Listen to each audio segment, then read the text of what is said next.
3월 5일 새벽기도 말씀입니다. 오늘 우리에게 주시는 하나님의 말씀은 시편 33편입니다.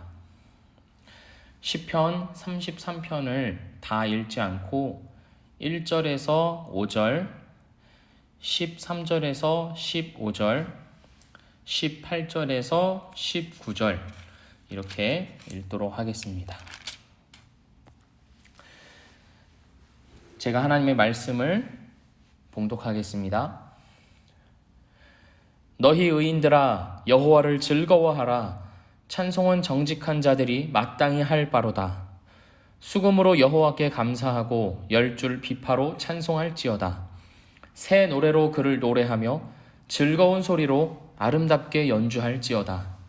여호와의 말씀은 정직하며 그가 행하시는 일은 다 진실하시도다.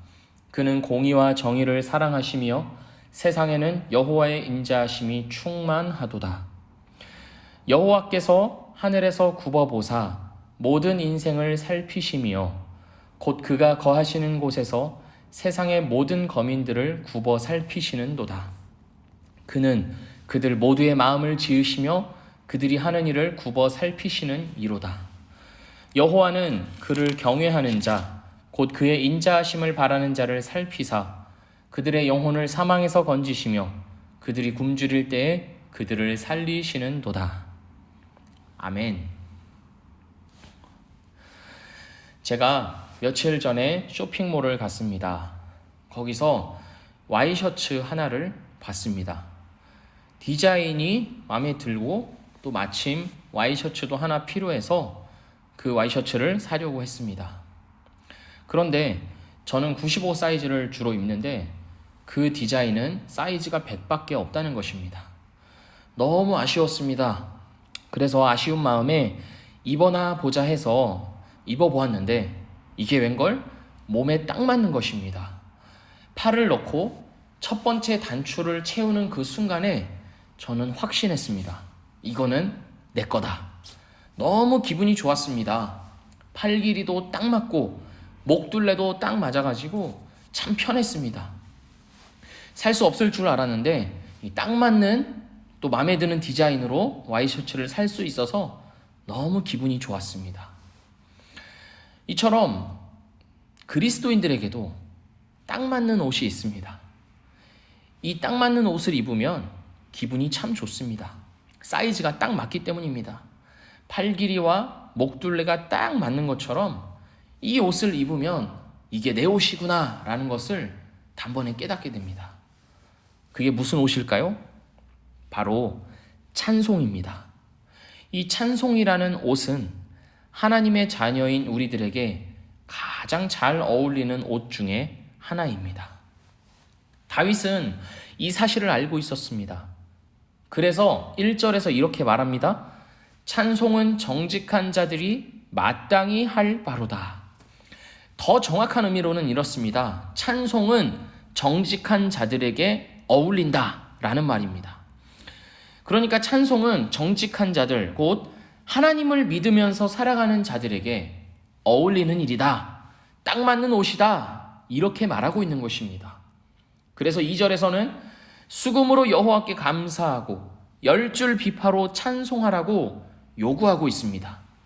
3절에서는 새 노래로 그를 노래하며 즐거운 소리로 아름답게 연주하라고 강조하고 있습니다. 왜일까요? 하나님의 자녀, 하나님의 백성, 신자인 자들에게 가장 어울리는 옷이 찬송이기 때문입니다. 다윗은 이어서 찬송해야 하는 이유를 말하고 있습니다.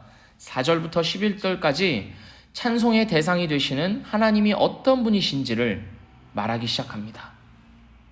4절부터 11절을 모두 언급할 수는 없지만 몇 개만 꼽아보자면 6절입니다. 여호와의 말씀으로 하늘이 생겼습니다. 세상 모든 만물이 하나님의 입김으로 이루어졌습니다. 7절입니다. 물을 다스리십니다. 바다와 땅의 경계를 정하셨습니다. 10절입니다. 하나님이 세상 모든 나라를 다스리십니다. 역사를 돌아보면 동서양을 막론하고 수많은 강대국들과 제국들이 있었습니다. 각자 저마다의 유토피아를 꿈꾸며 세상을 정복하기를 힘써왔습니다. 그러나 지금까지 남아있는 것은 무엇입니까? 오직 하나님의 뜻과 계획뿐입니다. 그 당시에는 그 강한 나라들이 세상을 모두 지배하는 것 같더라도 시간이 지나면 멸망하고 또 새로운 나라가 세워졌습니다. 그 각 나라마다 세상의 이름을 떨치겠다는 거창한 꿈과 계획들이 있었지만 지금은 하나도 남아있지 않습니다. 우리는 그것들을, 그 제국과 강대국들을 기록으로, 책으로 알 수 있을 뿐입니다. 왜 그렇습니까? 하나님께서 그것들 위에서 모든 것들을 다스리고 계시기 때문입니다. 영원한 것은 하나님 말고는 없기 때문입니다. 11절입니다. 여호와의 계획은 영원히 서고 그의 생각은 대대에 이르리로다. 하나님께서 이 세상을 창조하신 때부터 지금에 이르기까지 하나님은 이 세상을 향한 하나님의 생각을 한 번도 거두어 가신 적이 없습니다.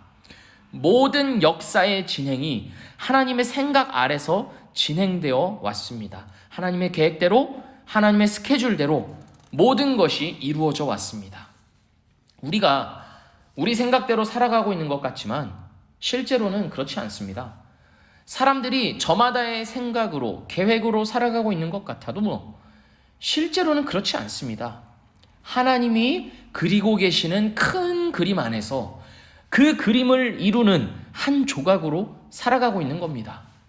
이 땅을 살아가는 모든 인생들이 하나님의 계획과 생각 안에 들어가 있습니다. 우리의 찬송의 대상이 되시는 하나님은 바로 전능자이시고 주권자가 되시는 분입니다. 모든 것을 다스리시는 하나님. 다윗은 그런 하나님이시기 때문에 찬송하라, 10줄 비파로 하나님을 찬송하고 즐겁게 연주하라 라고 요구하고 있는 겁니다. 그런데요, 다윗이 찬송하라고 하는 또 다른 이유가 있습니다. 전능자이시고 주권자이신 하나님이 인생들을 굽어 살펴보시는 분이기 때문에 찬송하라고 하고 있습니다. 높은 자리에 있는 사람은 스케줄이 많고 바쁩니다. 국회의원이나 대통령만 봐도 이곳저곳 가야 할 곳도 많고 처리해야 할 일들이 많기 때문에 그 빈틈없이 스케줄이 채워져 있습니다. 그래서 이런 높은 자리에 있는 사람들은요, 권력자들은요, 평범한 국민들의 삶 하나하나에 신경을 쓸 겨를이 없습니다. 한 사람 한 사람을 돌보는 것이 아니라 그 전체 국민의 삶을 아우르는 큰 정책을 가지고 일을 하는 겁니다. 재난지원금을 나누어 주는 일이 있는데 이 일들을 국회의원이나 대통령이 할 수는 없는 일입니다. 왜일까요? 한계가 있기 때문입니다. 한 사람이 모든 일을 다 할 수 없기 때문입니다. 시간과 에너지는 한정적이기 때문에 대통령이나 국회의원들은 대통령이나 국회의원들만 할 수 있는 일을 해야 하고, 재난지원금을 나누어 주는 일은 그 밑에 있는 우리 공무원들이 하는 것입니다.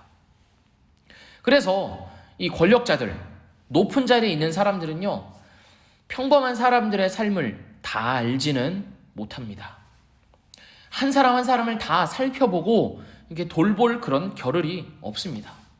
하지만 하나님은 어떻습니까? 하나님은 전능자이십니다. 주권자이십니다.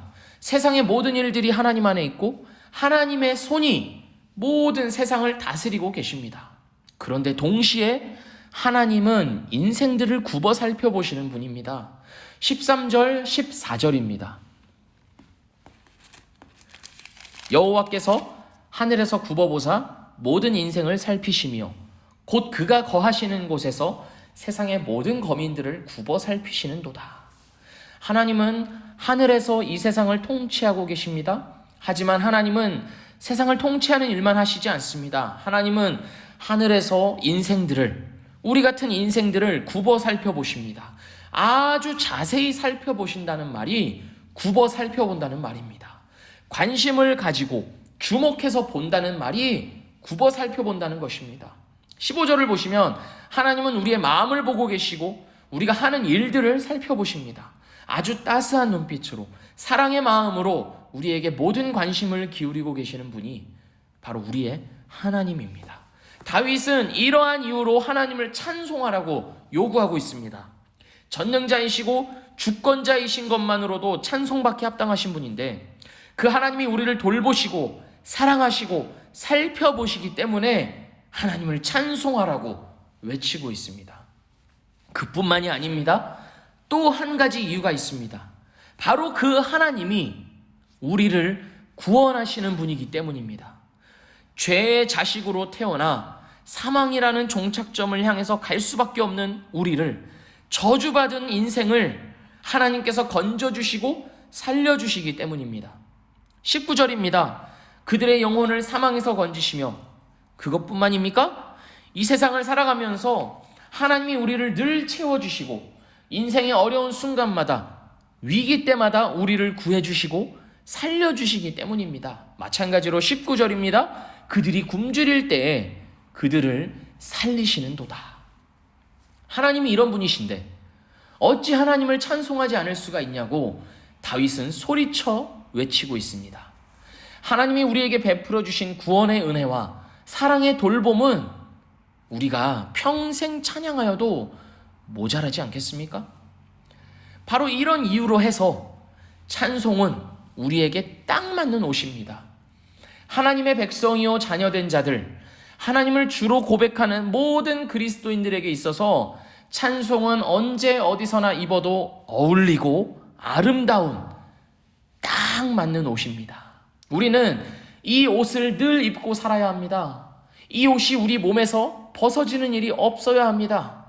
찬송이 빠져버린 다른 옷을 입는다면 우리는 어딘가 어색하고 불편할 것입니다. 오늘 밖을 나가서 한번 보십시오. 하늘이 하나님을 찬송하고 있습니다. 돌들이 하나님을 찬송하고 있습니다. 나무들이 하나님을 노래하고 있습니다. 바람이, 태양이, 물들이, 새들이, 잡초들이, 새싹들이 하나님을 찬송하고 있습니다. 각자의 자리에서 하나님의 손길을 드러내며 하나님의 영광을 드러내고 있습니다. 왜일까요? 그들이 하는 일이 바람과 태양과 물과 나무와 잡초와 돌과 하늘, 그것들이 하는 일이 찬송이기 때문입니다. 그것들이 지어진 목적 자체가 찬송이기 때문입니다. 찬송하는 일이 그 세상에 찬송하는 일이 하늘과 바다와 땅들에게 딱 맞는 옷이기 때문입니다. 우리는요, 세상 모든 만물이 할 수 있는 찬송보다 더 아름다운 찬송을 할 수 있는 존재입니다. 사람은 하나님의 형상입니다. 하나님의 형상으로 만들어진 사람은 언어를 사용해서 곡조를 지어서 하나님을 찬송할 수 있는 존재입니다. 하나님의 전능자 되심과 주권자 되심, 그리고 그 하나님이 우리를 돌보시고 살피심, 또한 우리를 사망에서 구원하시고 생명으로 인도하여 주시는 은혜를 우리가 평생 찬송하여도 모자랄 것입니다. 사랑하는 우리 미랄교회 성도 여러분, 우리의 마음으로, 우리의 생각으로, 우리의 입술로 하나님을 찬송합시다. 하나님을 높이 높이 올려드립시다. 그것이 우리에게 딱 맞는 옷입니다. 우리가 즐겨 입어야 하는 옷입니다. 나라는 사람을 가장 나답게 만들어주는 가장 멋지고 아름다운 옷입니다. 하나님이 창조하신 목적에 걸맞는 딱 맞는 옷입니다. 무엇보다도 우리의 인생으로 하나님을 찬송합시다. 하나님을 경외하고 사랑함으로 하나님의 뜻대로 살아가는 오늘 하루, 그리고 그 하루하루가 쌓여서 만들어내는 나의 전체 인생을 통해서 하나님을 찬송합시다. 그뿐만이 아니죠. 사람들을 섬기고 사랑하면서 하나님을 영화롭게 하는 인생으로 하나님을 찬송합시다. 나를 위해 사는 삶이 아니라 다른 사람들을 복되고 풍성하게 하는 삶으로, 나는 죽고 예수가 살아나는, 예수님의 뜻이 내 삶에서 구현되는 그러한 인생을 살아감으로 하나님을 찬송합시다. 예수님이 늘 즐겨 입으셨던 이 찬송의 옷, 오늘을 살아가는 우리가 입어야 하는 옷인 줄로 믿습니다. 우리 함께 기도하겠습니다. 하나님, 하나님을 찬송합니다. 영원전부터 모든 것을 하나님의 뜻과 계획대로 인도해 오시는 그 하나님의 성실하심과 진실하심과 그 충만한 영광을 찬송합니다. 하나님은 하나님 그 자체로 찬송받기 합당하신 분입니다. 그런데 그 하나님께서 우리의 하나님이 되어주시고 나의 삶을 살펴보시고 나라는 사람을 돌보시고 주목하시고 관심을 갖고 보신다는 그 따스한 사랑으로 인해서 하나님을 찬송합니다. 또한 하나님께서 나를 사망에서 생명으로 옮기시고 구원하시는 그 은혜로 인하여서 하나님을 찬송합니다. 하나님, 나의 인생 전체가 이 주권자 되시는 하나님, 사랑을 죽기까지 베풀어 주신 그 하나님을 늘 찬송하는 인생이 되게 하여 주시옵소서. 오늘 하루 그 하나님의 사랑에 힘입어서 나에게 주신 다른 사람들을 더욱 사랑하고 섬기면서 하나님의 뜻대로 살아가는, 하나님의 형상대로 만들어져가는 그런 인생으로 하나님을 찬송하고 높여드리는 그런 귀한 인생이 되도록 인도하여 주시옵소서. 오늘도 우리를 그렇게 인도해 가시는 하나님을 찬송하며 예수 그리스도의 이름으로 기도합니다. 아멘.